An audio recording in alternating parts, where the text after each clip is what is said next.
এবার অন্য কি কি কারণে পার্লামেন্টের ডিসকোয়ালিফিকেশন হয় আমরা সেই ব্যাপারে আজকে আলোচনা করব। আজকের আমাদের আলোচনা থাকবে ডিফারেন্ট কন্ডিশনস অফ সিটস নিয়ে। তার মানে যদি একজন পার্লামেন্টারিয়ান থাকে তাকে কি কারণে তার সিটকে ভ্যাকেট করতে হতে পারে। তাকে প্রথম পয়েন্ট রয়েছে ডাবল মেম্বারশিপ। সো একজন পার্সন চাইলে সে both the houses of the পার্লামেন্টের মেম্বার হতে পারবে না অ্যাট দ্য সেম টাইম। যদি সে মনে করে লোকসভার হবে তাহলে লোকসভার হবে, যদি সে মনে করে রাজ্যসভার হবে তাহলে রাজ্যসভার হবে। লোকসভা এবং রাজ্যসভা সিটের যদি সে সিলেক্টিভ মানে দুটোর মধ্যেই সে সিট পেয়ে যায় তাহলে তাকে সেটা ঠিক করতে হবে 10 দিনের মধ্যে যে সে কোথায় জয়েন করবে, লোকসভাতে না রাজ্যসভাতে। ওকে, ফাইন। এবার ন্যাচারালি এখানে যদি সে লোকসভাতে হয়ে যায় তাহলে অপশনটা তার কাছে থাকবে। হ্যাঁ, অবশ্যই অপশনটা প্রথমত তার কাছেই থাকবে।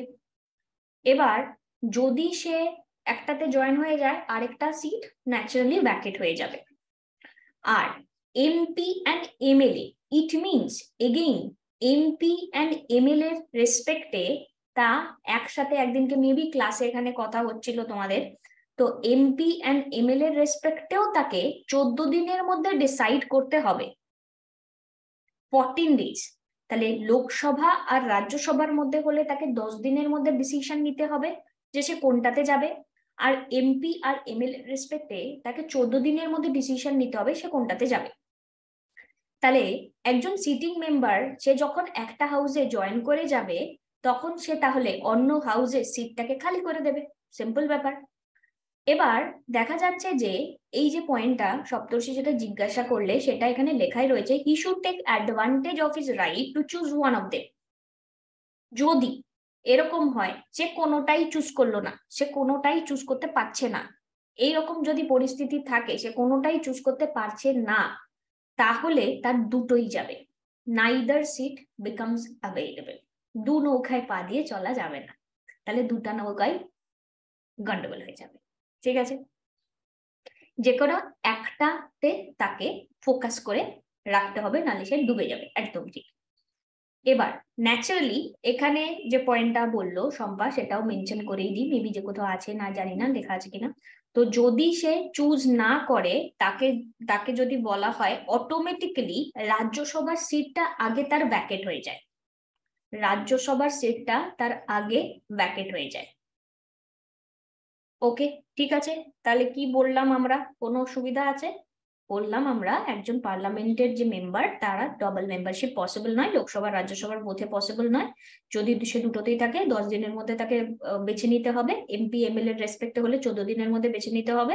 একটা সিট নিলে পরের সিটটা তার এমনি ফাঁকা হয়ে যাবে, এবং সে চাইলে কোনটাতে যাবে সেটা সে নিজে এখানে রাইট রয়েছে সেটাকে চুজ করার তার। আচ্ছা, এবার রেজিগনেশন নিয়ে যদি আমরা কথা বলি, resignation by writing to the chairman of the Rajya Sabha or speaker to the Lok Sabha, a member may resign from his position. এবার সিম্পল ব্যাপার, লোকসভাতে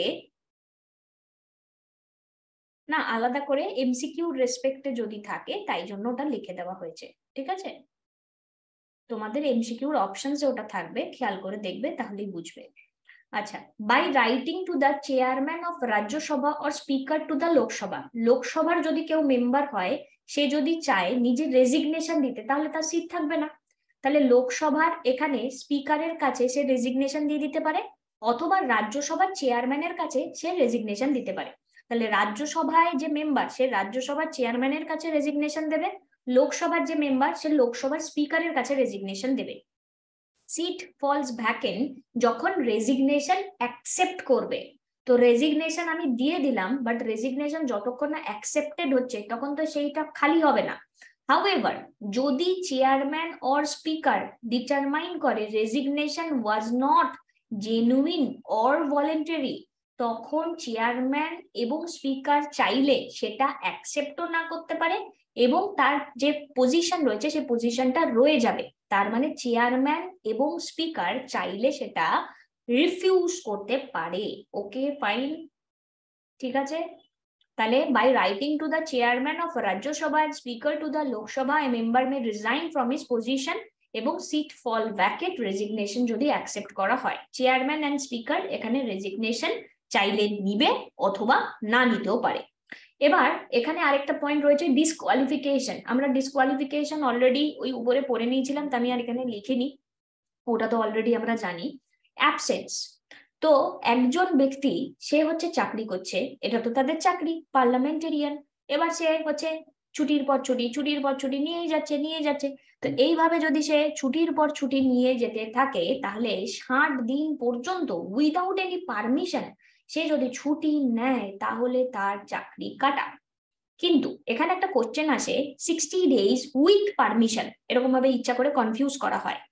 তো উইথ পারমিশনে সে যতদিন ইচ্ছা ছুটি নিতে পারে, যতদিন ইচ্ছা, বাট উইদাউট পারমিশনে সে 60 দিন পর্যন্ত যদি ছুটি নেয় তাহলে তার সিট আর থাকবে না। তাহলে house can declare the seat of a member vacate if he is absent from all its meeting for a period of 60 days without its permission. Okay fine. এবার এখানে একটা ব্যাপার আছে, এই যে 60টা দিনের যে কাউন্ডেশনটা, সেই কাউন্ডেশনটা হবে কি করে, ঠিক আছে। হ্যাঁ, পারমিশন গ্রান্টেড হলেই, আর অ্যাকচুয়ালি ব্যাপারটা হচ্ছে এই যে মেম্বাররা তাদের তাদের যে স্পিকার যে থাকে, তো ন্যাচারালি এটা ও গ্র্যান্ট হয়েই যায়, ঠিক আছে, ওটাতে প্রবলেম হয় না। আচ্ছা, any period in which the house is prorogue or adjourn for more than 4 days in a row cannot be factored into the 60-day period, 60-day period। তো ন্যাচারালি জানো হাউস এখানে স্থগিত রাখা হয়, অ্যাজর্ন রাখা হয়, অনেক দিনই করা হয়। যদি এই 60 দিনের মধ্যে আবার ওই 4 দিন যদি কন্টিনিউয়াস থাকে সেটাকে আবার ধরা হয় না, সেগুলো আবার কাউন্ট হয় না। তার মানে ছুটির পরে ছুটি, কত ছুটি, বোঝা গেল এই পয়েন্টটা? বোঝা গেল এই পয়েন্টটা? সবাই বুঝেছে? Okay fine. আচ্ছা, মেইনলি এই কোশ্চেনটাই আসে 60 দিন উইদাউট ইটস পারমিশন, এটাই হচ্ছে কোশ্চেন। আরেকবার, মানে ধরো তুমি 60 দিন উইদাউট পারমিশন ছুটি নিয়ে নিয়েছো, এবার কোনো কারণে আমাদের সহজ পাঠের ক্লাস হয়তো 4 দিন কন্টিনিউ বন্ধ ছিল, সেইখানে তোমার 60 দিনের ছুটিটা কাউন্ট হবে না। মানে তুমি চাইলে আরো 4 দিন এক্সট্রা ছুটি নিতে পারো, কারণ ওটা ওর মধ্যে হবে না। বেসিক্যালি তুমি 64 দিন ছুটি নিয়ে নিতে একদম, ঠিক আছে, একদম অ্যাজ অন পিরিয়ডটা ধরা হবে না। Okay fine, clear everyone? আচ্ছা, এবার পার্লামেন্টের এই লোকগুলো এখানে ওথ নেয় কার কাছে? পার্লামেন্টের ওথ আর অ্যাফার্মেশন নেয় কার কাছে? President or some person appointed by him for this purpose। এবার এখান থেকে যে প্রশ্নটা আসে আমি একেবারে বলে দিচ্ছি, কনফিউশন যেটা পরীক্ষাতে তৈরি করা হয় সেটা হচ্ছে গিয়ে প্রেসিডেন্ট ছাড়া আর কারোর কাছে কি পার্লামেন্টেরিয়ানরা এখানে অ্যাপয়েন্টেড হতে পারে, এরকম ভাবে একটা কোশ্চেন থাকে। সো আনসার হবে yes, if that person is recommended by the president or some person appointed by him for this purpose, ঠিক আছে। in his oath or affirmation a member of parliament swear। এবার oath নেবার টাইমে এখানে কি করতে হবে? তো কনস্টিটিউশনকে তাকে মেনে চলতে হবে, truth and faith and allegiance, sovereignty and integrity maintain করতে হবে, এবং তার এখানে to faithfully discharge the duty, সে যে কাজটা করবে সেটা যে বিশ্বাসের সাথে করতে হবে। ওকে ফাইন, সিম্পল, ওথ নেবে এগুলো ঠিকঠাক করে। আর এইটা তো আমরা কন্টিনিউয়াস পড়ে আসছি, সভারেনিটি অ্যান্ড ইন্টিগ্রিটি মেনটেন করতে হবে, সভারেনিটি ইন্টিগ্রিটি, ঠিক আছে। আচ্ছা, নেক্সট এবার salary and allowances. Salary and allowances এটা কার দ্বারা ডিটারমাইন করা হয়? তো মজার ব্যাপার, এরা এদের স্যালারি নিজেরাই ডিটারমাইন করে। তার মানে determined by parliament from time to time. খুব ইম্পর্টেন্ট একটা প্রশ্ন। সো পার্লামেন্টেরিয়ানরা এখানে নিজেদের স্যালারি নিজেদের মতন করে ডিটারমাইন করে, এবং এদের সিম্পল স্যালারি খুব একটা বেশি না, 50,000 টাকা পার মান্থ। কিন্তু এদের ডেইলি অ্যালাওয়েন্স রয়েছে 2000 টাকা 5 বছরের জন্য, ডেইলি 2000 টাকা অ্যালাওয়েন্সেস।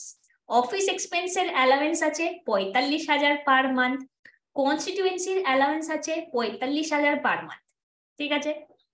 এবং বাদবাকি যে কোনো জায়গায় ঘুরতে যাওয়া থেকে শুরু করে সবকিছুর এখানে আমরা দেখতে পারি এদের কাছে ফ্রি, ঠিক আছে, মেডিকেল সবকিছুই ইত্যাদি ইত্যাদি। আর আরেকটা জিনিস সেটা হচ্ছে সবচেয়ে মারাত্মক যে ব্যাপার, তাহলে ডাব্লিউবিসিএস করে কাজ নেই বলো, পার্লামেন্টারিয়ান হয়ে যাও। হ্যাঁ, আরেকটা মারাত্মক ব্যাপার যেটা এখানে, সেটি হচ্ছে গিয়ে যে আরটিআই, বেশ কিছুদিন আগে আরটিআই হয়েছিল পার্লামেন্টের এই স্যালারি নিয়ে। একটি পার্টিকুলার পার্লামেন্টের যে মেম্বার রয়েছে তার পিছনে সরকার 3.25 লাখ টাকা খরচা করে monthly, on an average monthly. তার মানে পার্লামেন্টারিয়ানের মেম্বার সংখ্যা এই মোমেন্টে আছে 543, আর কত 245। তাহলে এদের সাথে যোগ করে এত জনের সাথে 3.25 লাখ টাকা জোড়ো, এই টাকাটা খরচা হয়, ঠিক আছে, এই টাকাটা খরচা হয়। ওকে, সো এটা আরটিআই রিপোর্ট অনুযায়ী এসেছিল। হ্যাঁ, টাকাই টাকা।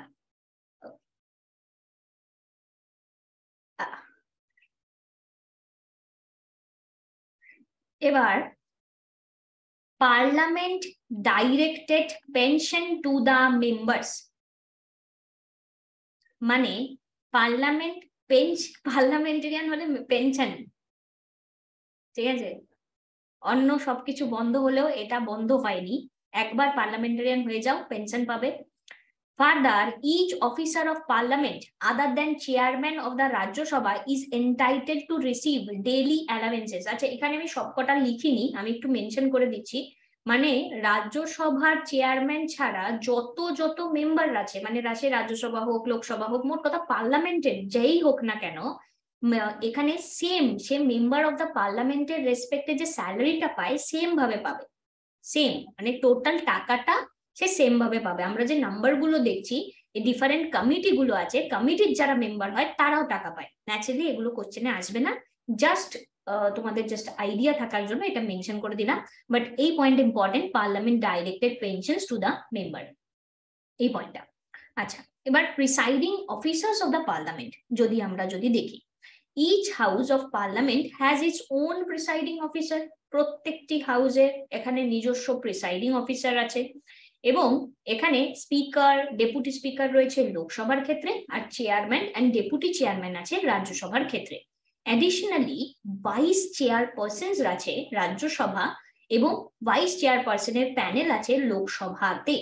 তার মানে এখানে প্রিসাইডিং অফিসার নিয়ে যদি আমরা দেখি, তাহলে স্পিকার এখানে ডেপুটি স্পিকার লোকসভার, চেয়ারম্যান ডেপুটি চেয়ারম্যান রাজ্যসভার, এবং ভাইস চেয়ারপারসনের প্যানেল রয়েছে রাজ্যসভার ক্ষেত্রে, ভাইস চেয়ারপারসনের প্যানেল রয়েছে লোকসভার ক্ষেত্রে। এই যে প্রিসাইডিং অফিসাররা রয়েছে, সেখানে আবার এই ভাইস চেয়ারপারসনের প্যানেল আছে কেন, ওয়াই, কিসের জন্য ভাইস চেয়ারপারসনের প্যানেল এখানে রয়েছে? কারণটা হচ্ছে গিয়ে, যদি কখনো স্পিকার বা ডেপুটি স্পিকার এখানে না থাকে, তাহলে এই প্যানেল থেকে সিলেক্ট করে নেওয়া হয় কিছুদিনের জন্য, যাতে কাজ যেন বন্ধ না হয় অ্যাবসেন্সে, একদম, ঠিক আছে। চেয়ারম্যান ডেপুটি চেয়ারম্যানের ক্ষেত্রেও তাই, ওকে প্রিসাইড করার জন্য, ফাইন, ঠিক আছে। আচ্ছা, এবার আমরা পড়বো স্পিকার অফ লোকসভাকে নিয়ে। আমি তোমাদের এগেইন প্রত্যেকটা দিন যে ডেটাগুলো দিই, একটা কম্বাইন্ড ফরম্যাটে স্ট্রাকচার ওয়েতে শর্ট করে ডেটাগুলো দিচ্ছি, তার কারণ হচ্ছে গিয়ে যাতে রিভিশনে সুবিধা হয়, প্লাস খুব বাল্কি ডেটা নিয়ে আমাদের কাজ নেই, আমাদের পড়াটা মাথায় রাখা দরকার।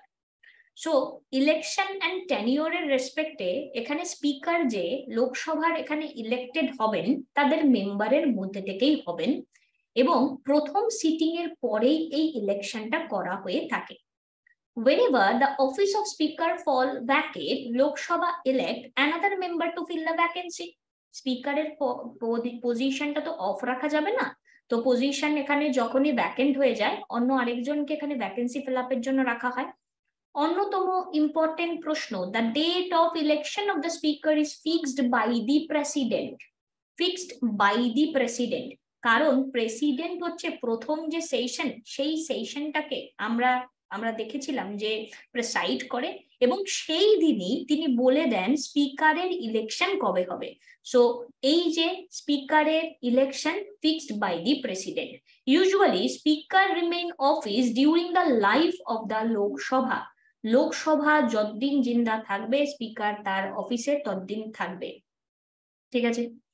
এবার তাকে যদি তার সিটকে ভ্যাকেট করতে হয়, however he has to vacate his seat earlier, তাহলে তিনটে কেস আছে, তিনটে কেস। যদি কোনো একজন স্পিকারকে তার সিটকে ভ্যাকেট করতে হয় তাহলে তার জন্য তিনটে কেস আছে। কি case? if he ceases to be the member of the Lok Sabha, তো সে লোকসভার যদি মেম্বার না হয়, যদি সে ডেপুটি স্পিকারের কাছে রিজাইন দিয়ে দেয়, মানে সে আর থাকবে না, প্রথম কথা সে মেম্বার হবে না, কোনো কারণে তার মেম্বারশিপ লুজ হচ্ছে, অথবা সে ডেপুটি স্পিকারের কাছে রেজিগনেশন দিয়ে দিয়েছে, অথবা if he is remove by a resolution passed by the majority of all the members of the Lok Sabha. মানে সিম্পল এখানে ব্যাপার হচ্ছে গিয়ে তাকে যদি কোনোভাবে ইমপিচ করা হয়, ইমপিচ বলা উচিত নয়, রিমুভ করা হয়, কারণ ইমপিচটা আমাদের শুধুমাত্র প্রেসিডেন্টের সাথে আসে, ঠিক আছে। আচ্ছা, এবার এখানে এই যে মেম্বারের এই তিনটে জায়গার কনসেপ্টটাকে যদি এখানে খেয়াল করে দেখো, তাহলে আমরা যদি বুঝি সিম্পল ভাবে, নিজেকে অ্যাজ আ স্পিকার ভাবে ভাবো, তাহলে এগুলো আর মুখস্থ করতে হবে না। তুমি যদি স্পিকার হও তাহলে তুমি স্পিকার কখন থাকবে না? এক, তোমার ইচ্ছা না হলে তুমি থাকবে না, সব থেকে প্রথম পয়েন্ট, আমার ইচ্ছা নাই, আমি রেজিগনেশন দিয়ে দিলাম। দুই, আমাকে যদি কেউ বের করে দেয় যে এই যে তোমার লোকসভার পদটাতেই আমি নেই, অথবা তিন, আমার বিপক্ষে কনস্পিরেসি হয়। সো এইভাবে ভাবো, আশা করি হয়ে গেল, ব্রেনের মধ্যে পুট হয়ে গেল, জাস্ট একবার রিভিশন করবে দেন হয়ে যাবে। আচ্ছা, আর resolution of this kind can only be moved 14 days notice. প্রেসিডেন্টের মতো 14 দিনের নোটিসেই এটা পসিবল, আদারওয়াইজ 14 দিনের নোটিস ছাড়া তার বিপক্ষে এই কেসেসগুলো নেওয়া যাবে না। এবার বেশ কিছু কন্ডিশনস আছে। Even though he may be present, the speaker cannot preside over the house session while a resolution calling for him removal is being considered. It means, suppose আমাকে আমার বিপক্ষে রেজলিউশন পাস করা হয়েছে আমাকে রিমুভ করা হবে বলে, আমাকে এক আর তিনের মধ্যে কি ডিফারেন্স? একেরটা হচ্ছে গিয়ে আমার কাছে ওই কোয়ালিটিটাই নেই আর মেম্বারশিপের, আর তিন নাম্বারটা হচ্ছে গিয়ে আমার বিপক্ষে রিমুভাল এখানে আনা হয়েছে, ঠিক আছে, রিমুভাল আর কি ইস্যু করা হয়েছে নোটিস। এবার সাপোজ আমার বিপক্ষে রিমুভাল হতে পারে 7 দিন অ্যাবসেন্ট হয়ে গেছিলাম, কিংবা হতে পারে আমি অফিস অফ প্রফিট নিয়ে নিয়েছি, হতে পারে আমি কোনো সভরেনিটি মেনটেন করিনি, ওই সবকিছু যাবতীয় যা কিছু, ঠিক আছে, সবটা যে কোনো কারণে। আচ্ছা, এবার আমি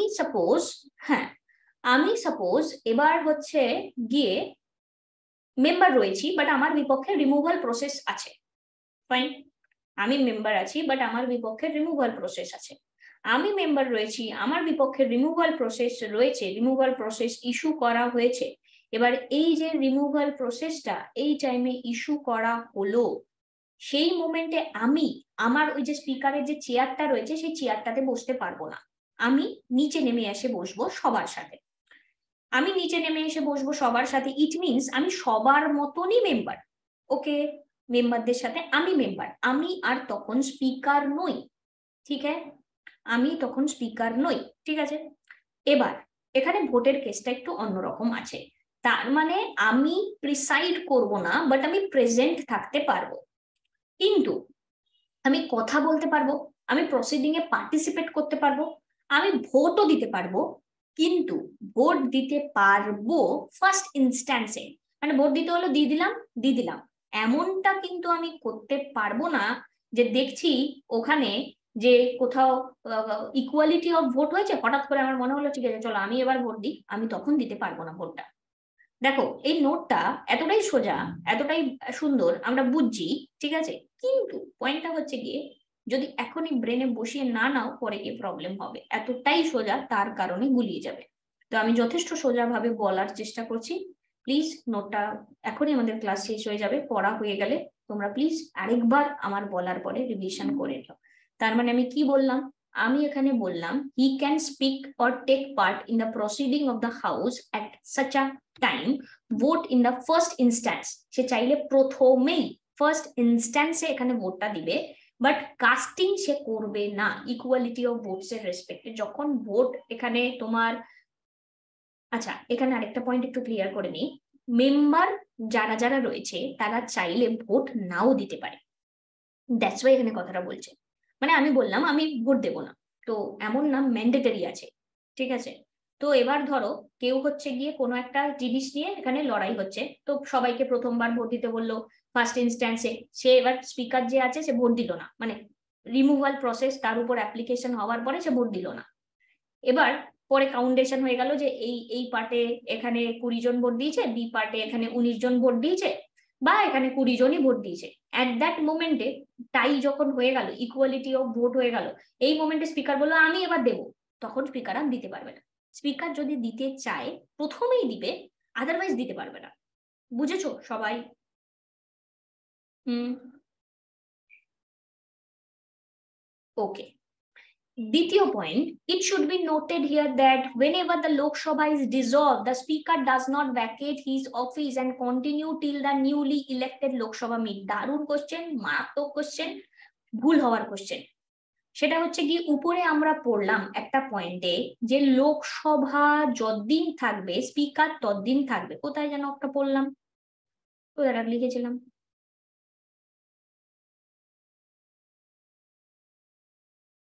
কোথাটা ছিল, হ্যাঁ দাঁড়াও।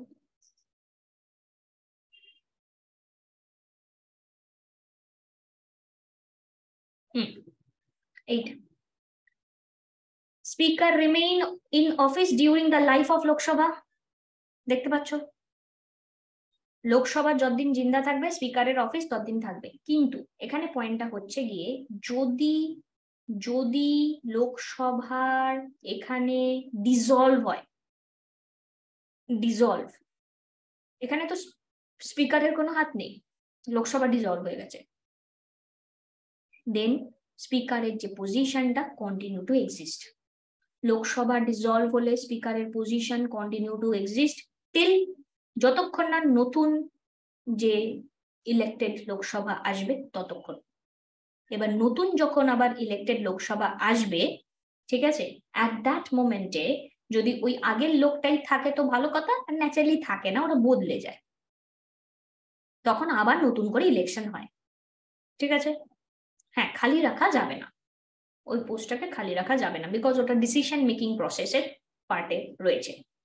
আচ্ছা নেক্সট, এবার এনাদের রোল, পাওয়ার অ্যান্ড ফাংশন নিয়ে আমরা কথা বলবো। Role, power and function. So লোকসভার হেড হচ্ছে স্পিকার, তিনি হলেন guardian of power and privileges of the member, the house as a whole and its committee. Again, ভীষণ important question. Guardian of power and privileges of the member. তো ultimately তিনি এখানে as a whole and the house as a whole, কিন্তু মানে এখানে শুধু লোকসভা বা রাজ্যসভা নয়, the house as a whole and its committee. So এই পার্টিকুলার হাউসের রেসপেক্টে অ্যাজ আ হোল তিনি, এবং তার রেসপেক্টে যে কমিটিস গুলো রয়েছে তার guardian of power and privilege তিনি হচ্ছেন, মানে মেনলি গার্জিয়ান হচ্ছেন তিনি। এবার তিনি হলেন principal spokes person of the house, এবং উনি যেটা বলবেন সেটাই একদম ফাইনাল হবে। এই পয়েন্টটা খুব জিজ্ঞাসা করে, principal spokes person of the house, তার মানে এখানে অবশ্যই লোকসভার ক্ষেত্রে এখানে স্পিকার।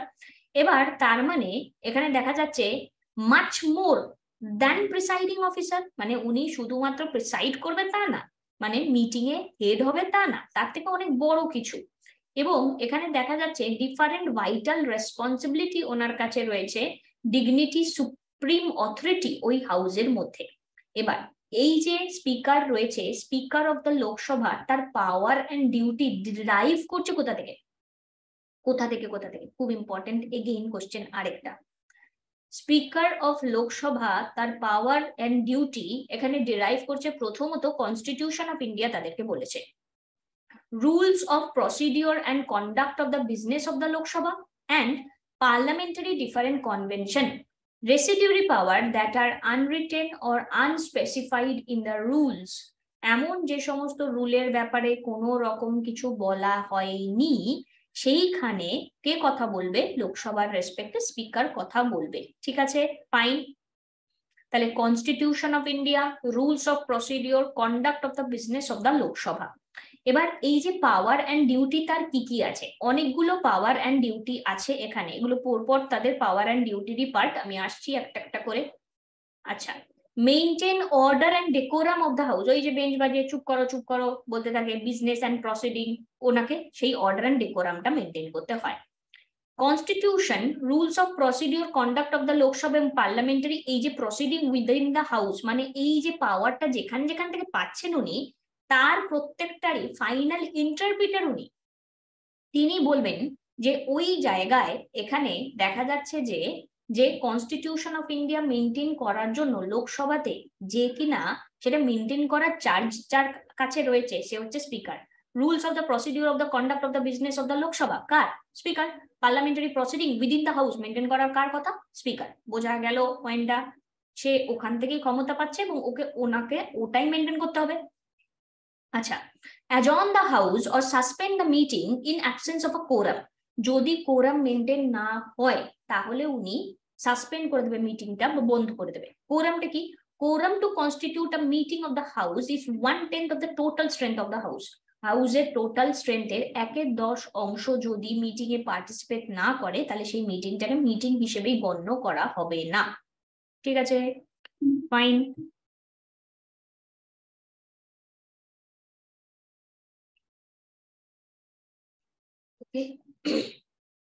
আচ্ছা, এবার পার্লামেন্ট অফ ইন্ডিয়া রেসপেক্টে, সরি, পার্লামেন্ট অফ ইন্ডিয়া রেসপেক্টে স্পিকারের, তিনি নিজের ভোট ফার্স্ট ইনস্ট্যান্সে কাউন্ট করতে পারে না। দারুণ কোশ্চেন, দেখো। যখন তার মানে তার রিমুভাল হয়, মানে রিমুভালের নোটিশটা যায়, তখন তাকে ফার্স্ট ইনস্ট্যান্সে ভোট কাউন্ট করতে হবে, আদারওয়াইজ সে পারবে না। ঠিক আছে, বোঝা গেল? আচ্ছা, in case of tie, deadlock, he can vote casting vote. ওখানে আবার কাস্টিং ভোট করতে পারবে না, উল্টোটা। ঠিক আছে, এটা একটা দারুণ প্রশ্ন। আচ্ছা, presides over the joint sitting of the house of the parliament, such a sitting is summoned by the president to settle a deadlock between the two houses of the bill. Another কোটি টাকার question এটা। Joint sitting ডাকে কে? President. Preside কে করে? Speaker. হ্যাঁ, আগে অন্য দেখলাম। ব্যাপারটা হচ্ছে গিয়ে স্পিকার যখন স্পিকার থাকে, তুমি যখন সপ্তর্ষি স্পিকার থাকবে তখন তুমি প্রথমে ভোট দিতে পারবে না। ঠিক আছে,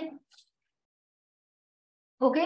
তখন যদি যদি ডেডলক হয় বা কোনো টাই হয় তখন তুমি পরে ভোট দেবে, ওটাকে বলে কাস্টিং ভোট। বাট তুমি যখন স্পিকার থাকলে না ইন দা সেন্স তোমার বিপক্ষে কোনো রিমুভাল এলো, তখন তোমাকে কি করতে হবে? তখন তুমি ফার্স্ট ইনস্ট্যান্সে ভোট দিতে পারবে না, তখন তুমি নর্মাল মেম্বার হয়ে যাবে।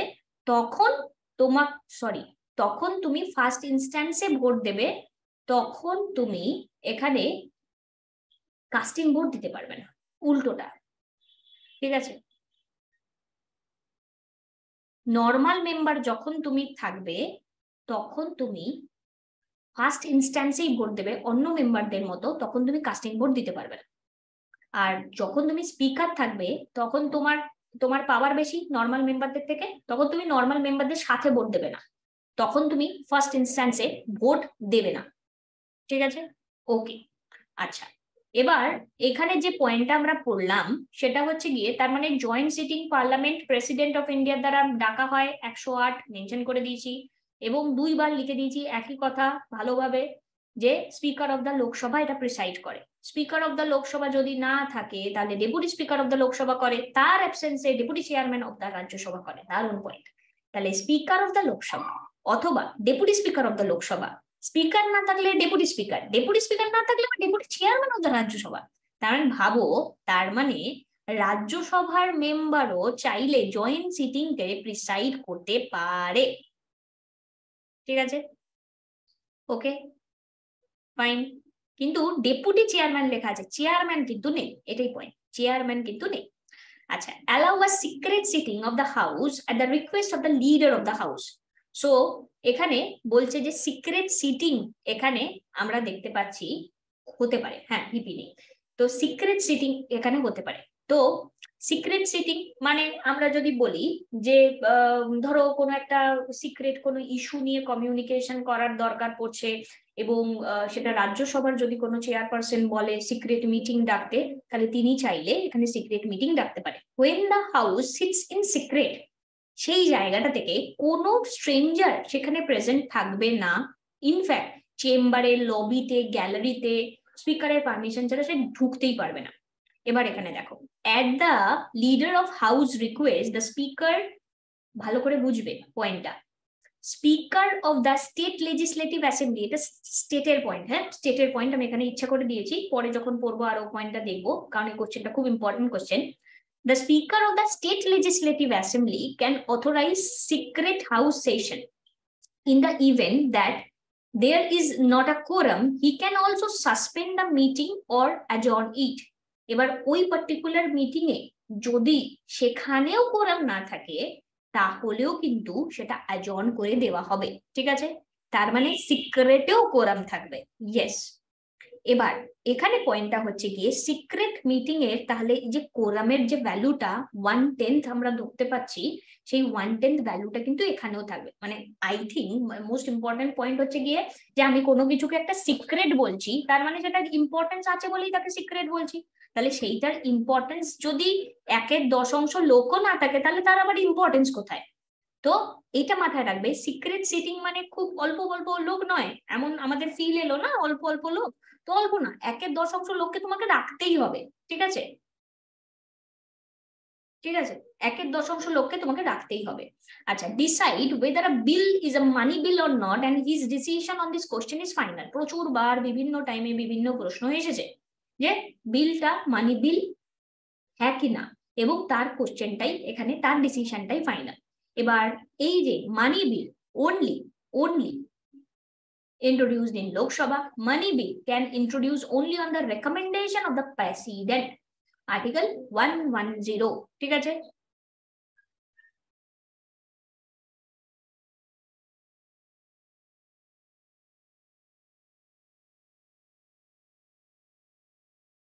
না না কোরাম ইটস ম্যাক্স সিক্রেটে কোরাম এখানে থাকবে ইন দ্য সেন্স এখানে he can also suspend the meeting or adjourn it, quorum থাকতে হবে।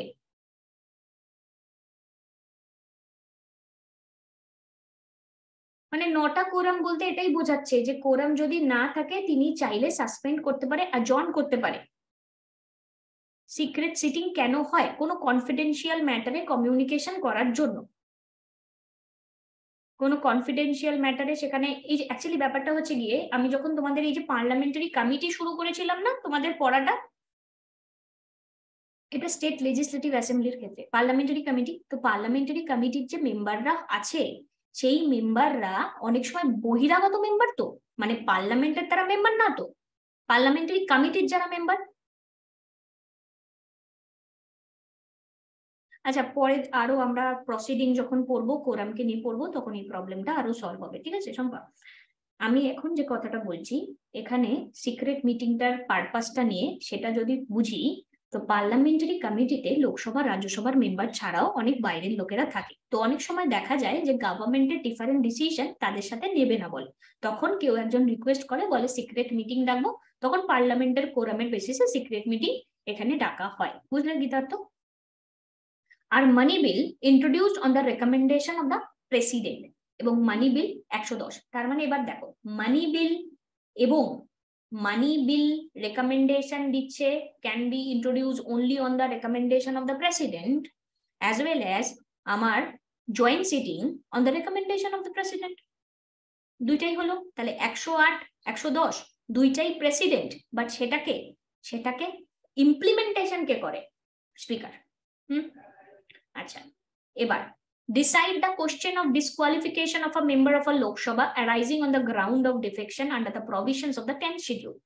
তার মানে লোকসভার মেম্বারের ডিসকোয়ালিফিকেশনের ডিসিশন কে নেবে? স্পিকার নেবে, কারণ সেই ডিসিশন নিচ্ছে। আর এটা অ্যাড হয়েছে 10th শিডিউল ইন্ডিয়ান কনস্টিটিউশনের অ্যান্টি ডিফেকশন ল, যেটা 52nd 1985 এ অ্যামেন্ডমেন্টের দ্বারা হয়েছিল এবং সেটা রিএনফোর্স করা হয়েছে 2002 এ।